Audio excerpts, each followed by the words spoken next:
ماما پاپا وہ اپنے ماں باپ کا دروازہ کھٹکھٹانا شروع ہوئی تو اکرام جو سو رہے تھے آیت کی آواز سن تیزی سے بھاگے. کیا ہوا؟ وہ نیند سے بوجھل ہی اپنی بیٹی کو گلے لگا گئے تھے. شبانہ بیگم بھی اپنی بیٹی کے قریب آئی. پاپا مجھے شاہ ہاؤس جانا ہے، مجھے لگتا ہے بڑی امی ٹھیک نہیں ہیں. انہوں نے مجھے کال کیا تھا، وہ کچھ گھبرائی سی مجھے لگی. پاپا پلیز مجھے ابھی ان کے پاس لے کر جائیے. آیت منتیں کرنا شروع ہوئی تو اکرام اور شبانہ نے اپنی بیٹی کا ٹھنڈا پڑتا چہرہ دیکھا. آیت اس وقت بیٹا. شبانہ بیگم نے اس کو سمجھانا چاہا. ہاں اس وقت کال ابھی آئی تھی. پلیز پاپا آپ مجھے سمجھتے ہیں نا، میرا دل بیٹھا جا رہا ہے، مجھے بڑی امی کے پاس جانا ہے. وہ روتے مشکل سے بولی تو اکرام فوراً سے جوتی پہن گئے. ٹھیک ہے میں بھی چلتی ہوں. شبانہ بیگم بھی اپنی بیٹی کو دیکھ گھبرائی. مان ایرم عائشہ لوگ بھی آیت کی آواز سن اٹھ چکے تھے. پاپا میں بھی چلتا ہوں. مان آتا بولتے گاڑی کی چابی لینے گیا تو آیت ان کے پیچھے ہی بھاگی. یا اللہ تو ہی خیر کر، یہاں کیا چل رہا ہے؟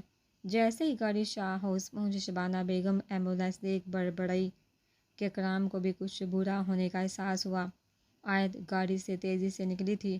ایک نظر وہ جہانگیر برہان کا بڑا بھائی اور اسلم شاہ لوگوں کو دیکھ گھر میں بھاگی. جیسے ہی مندر داخل ہوئی سامنے ہی حال میں حمیدہ بیگم لوگوں کو روتے دیکھ آیت کو لگا تھا جیسے سب کچھ ختم ہو گیا ہو.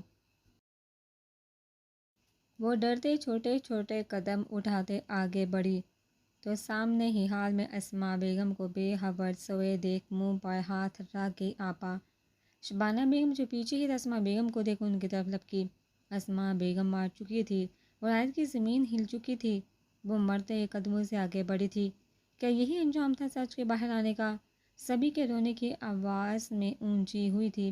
جمال جو سیڑھی پر بیٹھا تھا صرف سوچ ہی سکا تھا. تبھی بھی کی آنکھوں سے آیت کو دیکھ گیا. آیت وہ کتنے مہینوں بعد اس کو دیکھ رہا تھا. جمال اس کا چہرہ دیکھے بنا کچھ کہے لمبے لمبے داغ بڑھتے گھر سے نکلا. شاہ جنازہ گھر سے اٹھا لاؤ. سلطان شاہ جو سبھی مردوں کے ساتھ بیٹھے تھے سہان کو بولے تو عیان لوگ جو کھڑے تھے گھر کی طرف بڑھے. برہان جو وضو کرتے ہٹا تھا سہان لوگوں کو دیکھ کچھ ہی گھر میں داخل ہوا. بڑی امی کاش آپ مجھ سے بات کرتی. آیت جن کے پاس ہی بیٹھی ہوئی تھی ان کا چہرہ دیکھ دل میں بڑبڑائی. پور کی رو رو کر حالت کافی خراب ہو چکی تھی. ناز بیگم اپنی بہو کو سنبھالنے کا کام بھی ساتھ ہی کر رہی تھی. جیسے بھی تھا حور کو ماں کی محبت اسماء بیگم سے ملی تھی. وہ ان کو اپنی ماں سمجھتی ہی نہیں مانتی بھی تھی. پیچھے ہٹ جاؤ بیٹا جنازہ اٹھانے کا وقت ہو چکا ہے. حمیدہ بیگم روتے آیت کو پیچھے جانے کا بول گئے تو آیت جو چارپائی کے ساتھ لگی بیٹھی تھی فیصل شاہ کو قریب آتے دیکھ نفرت انگیز آنکھوں سے اٹھی. چھونا بھی نہیں میری بڑی امی کو، یہ سب کچھ تمہاری وجہ سے ہوا. گھٹیا انسان، میں تمہیں چھوڑوں گی نہیں. آیت دارتے ساتھ ہی فیصل شاہ کا گریبان پکڑ گئی. پورے خاندان کی نگاہیں جو رونے پر مشغول تھے ساکت ہوئی. برہان آیت کو دیکھ تیزی سے آگے ہوا تھا. فیصل شاہ نے آیت کی آنکھوں میں بہت کچھ دیکھا تھا. آیت جیسے برہان گری بائے وہ آنکھیں باندھ کر نیچے گری. برہان نے اس کو سہارا دیتے پکڑا. پڑی پلیز کچھ کھا لو. اسماء بیگم کی کہانی ختم ہو چکی تھی. وہ اپنے شوہر کا اتنا بڑا ظلم برداشت نہیں کر سکی تھی اور اللہ کو پیاری ہو چکی تھی. اور کے ساتھ ایک ننھی جان بھی تھی جو ابھی اس کی زندگی میں آئی تھی. سہان اس کو شاہ ہاؤس سے شاہو حویلی لے آیا تھا تاکہ اس کا خیال رکھ سکے. مجھے بھوک نہیں بہت کی. اسماء بیگم کے ساتھ والی بیگس دیکھتے بولی تو سہان کھانے کی پلیٹ ٹیبل پر رکھتے اس کے قریب ہوا اور البم کو اٹھاتے بند کیا. اور جانے والے کو ہم روک نہیں سکتے. میں صرف اتنا بولوں گا کہ جب بھی تم ان کو یاد کرو پڑھ کر بخش دینا. ہم سب نے بھی وہیں جانا ہے. جانتا ہوں اسماء آنٹی تمہارے لیے کیا تھی لیکن ابھی تم کھانا نہیں کھاؤ گی تو تمہارے ساتھ بچے پر بھی اثر پڑے گا. اس کی آنکھوں سے آنسو چوندے بولا تو حور جو رو رہی تھی اس کے سینے سے لگی. وہ اتنی جلدی کیوں چلے گی؟ یہ اچانک سے کیوں ہوا؟ وہ بچوں کی امانت روتے بولنا شروع ہوئی تھی. سہان خاموشی سے اس کے بالوں کو سہلانا شروع ہوا. آیت نے فیصل شاہ کو ایسے گریبان سے کیوں پکڑا تھا؟ برہان کا دماغ مسلسل اسی سین میں اٹکا تھا. برہان سبھی لوگوں کے چہرے دیکھ رہا تھا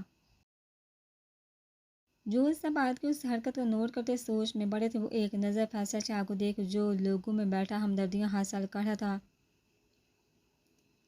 جمال شاہ جو ابھی وہاں آیا تھا برہان کو کھڑے دیکھ اچھتی سی نگاہ اس پر دوڑا گیا. دونوں نے ایک دوسرے کو دیکھا تھا. دونوں کی آنکھوں میں بہت کچھ ظاہر ہو رہا تھا. برہان آرام سے آگے بڑھا تو جمال ایک نظر فیصل شاہ کو دیکھ کر شمشاد کی طرف بڑھا. میں بھی میر پور جا رہا ہوں، میرا یہاں دم گھٹتا ہے۔ اپنے اس گرے ہوئے بھائی کو بتا دینا کہ جو میں نے کہا ہے اس پر عمل کرے۔ اور ایک بار جمال جو جانے لگا تھا رکا، اس کو یہ بھی بول دینا کہ بڑی امی نے اس کی سبھی باتیں سن لی تھی۔ اس کا نتیجہ یہ رہا، ویسے تو اس گرے انسان کو کوئی فرق نہیں پڑے گا، مگر پھر بھی اس کو آگاہ کر دینا کہ اس کی زندگی، اس کی زمین بہت جلدی تنگ ہونے والی ہے۔ جمال عائد کی آنکھوں میں جو نفرت دے چکا تھا، اس سے وہ اندازہ لگاتا گیا تھا کہ عائد کو اپنا ماضی ابھی بھی یاد ہے۔ برہان بیٹا، عائد کو کہیں باہر لے جاؤ، ایسے کرو، اس کو حور کے پاس لے جاؤ۔ حمیدہ بیگم جو عائد کے پاس سے ہی آئی تھی، اپنے بیٹے کے بالوں میں ہاتھ پھیرتے پیار سے بولی۔ بخار اتر گیا، وہ ان کے ہاتھ چوم عائد کے بارے میں پوچھ گیا۔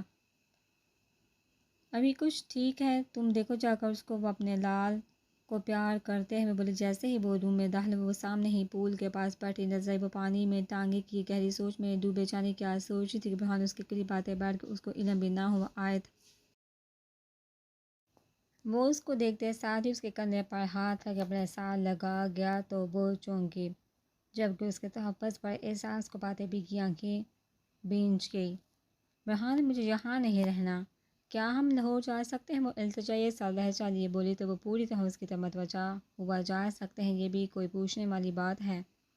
وہ محبت سے اس کا چہرہ ہاتھوں میں بڑھ گیا تو اس نے کالی سیاہ آنکھوں کی بار اٹھاتے اپنے شوہر کو دیکھا، جو اس کی خوشی کے لیے کچھ بھی کرنے کو تیار رہتا تھا۔ وہ سبھی ناراضگی ایک طرف رکھ کے اس کو سکون دینے کا سوچے ہوئے تھا۔ بڑی امی مجھے کہنا چاہتی تھی، انہوں نے مجھے کال کیا تھا، وہ خود سے بولی تو برہان نے غور سے اس کا چہرہ دکھایا تھا۔ تم نے فیصل ماموں کو ایسے، اگر وہ بڑی امی کے پاس ہوتے تو ہم ان کو ہسپتال لے کر جا سکتے تھے۔ ان کی لاپرواہی کی وجہ سے آج بڑی امی ہم میں نہیں ہیں، بس اسی لیے مجھے غصہ آ گیا۔ وہ خود کو نارمل کرتے برہان کو بولی تو وہ شکی نگاہیں ڈالتے خاموشی سے اپنے سینے سے لگا گیا۔ ٹھیک ہے، سہان حور کو لے کر یہاں سے لاہور جانے والا ہے، تم بھی اس کے ساتھ چلی جاؤ۔ میں یہاں کچھ دن ماما پاپا کے پاس رہنے والا ہوں، ان کو میری ضرورت ہے۔ اس کو ویسے ہی اسے لگائے گوئے ہوا، پھر میں بھی یہاں ٹھیک ہوں، تمہارے ساتھ ہی جاؤں گی۔ وہ بچوں کی طرح منمناتی بولی تو وہ اس کے انداز پر خاموشی سے مسکرا دیا۔ فیصل شاہ، تم کچھ دن مزید ٹھہرو یہاں، ایسے اچانک سے کیوں جا رہے ہو؟ ابھی تو مہینہ بھی نہیں ہوا۔ سلیمان شاہ فیصل شاہ کی میر پور جانے کی تیاری دیکھ حیران ہوئے تھے۔ بھائی صاحب، وہاں میرے کام رکے پڑے ہیں، ابھی یہاں بیٹھ کر کیا کروں گا؟ بیوی کا غم دل میں ہے، آ جاؤں گا کچھ دن بعد، وہ رونی صورت بناتے بولا تو برہان جو وہیں چلا آ رہا تھا، اپنے باپ کو دیکھتے ساتھ ہی براجمان ہوا۔ چلو پھر فیصل شاہ، جیسا تمہیں بہتر لگے۔ سلیمان شاہ خاموش ہوئے تو برہان فیصل شاہ کو اٹھتے دیکھ پیچھے ہی اٹھا۔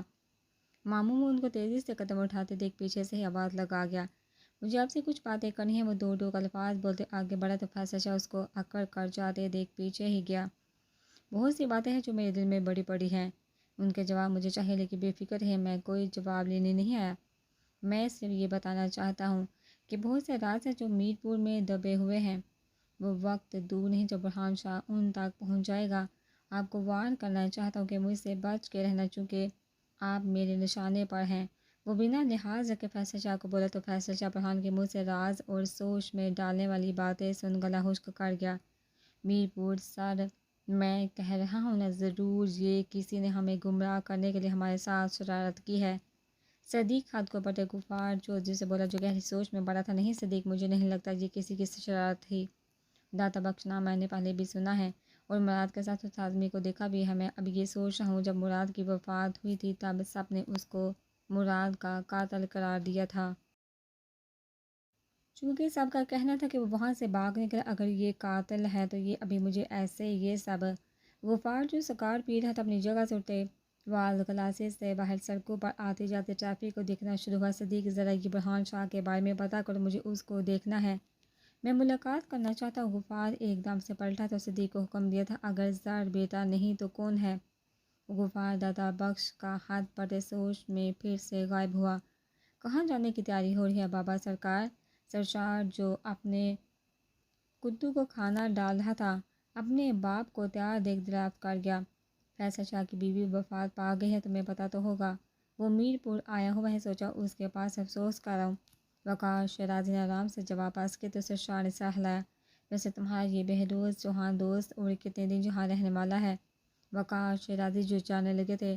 بہروز چوہان کا پوچھ رکے، بابا سرکار ابھی تو وہ یہاں ہے۔ مجھے اندازہ نہیں تھا برہان شاہ کو ایک بار موت کے قریب بھیجنے والا میرا دوست ہے۔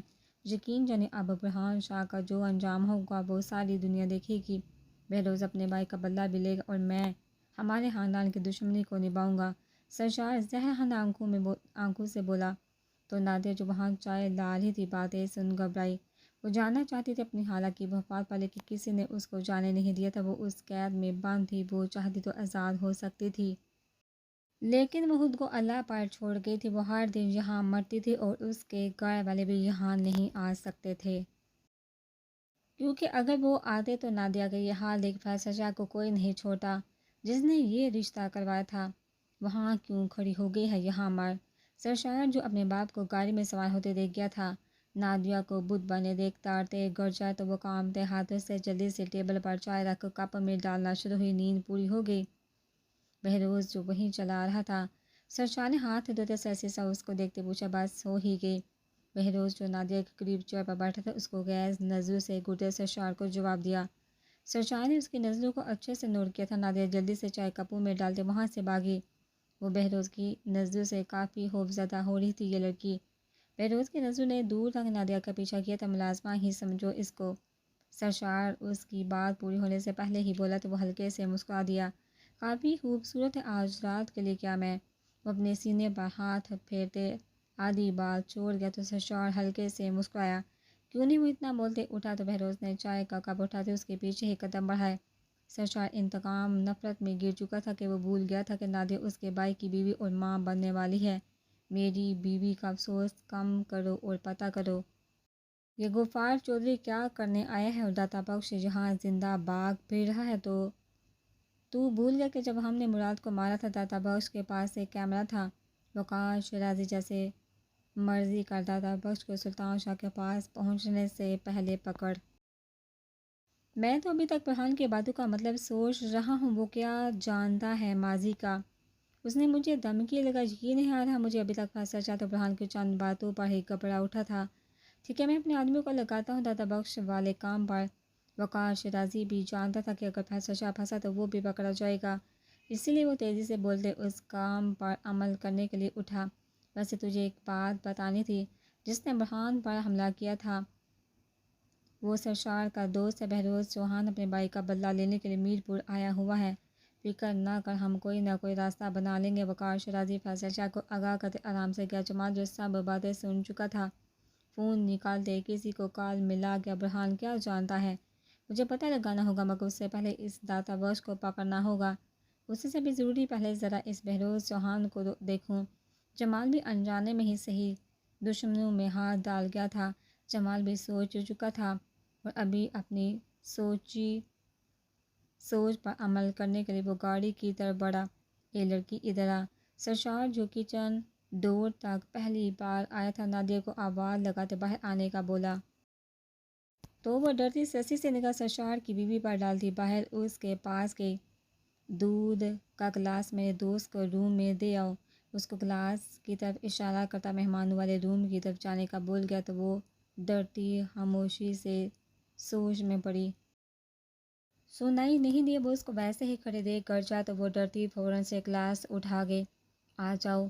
وہ فون پر سرشار کا میسج پر ہوش ہو چکا تھا، جبکہ ساتھ ہی نادیہ کو اندر آنے کے لیے اجازت دی۔ وہ گھبرائی سی کانپتے ہاتھوں سے گلاس ٹیبل پر رکھ موڑی کہاں؟ بہروز جو تیار بیٹھا تھا اس کو بھاگنے کے چکر میں دوپٹہ پکڑتے کھینچ گیا تو نادیہ کو لگا جیسے کوئی قیامت گرنے والی ہو۔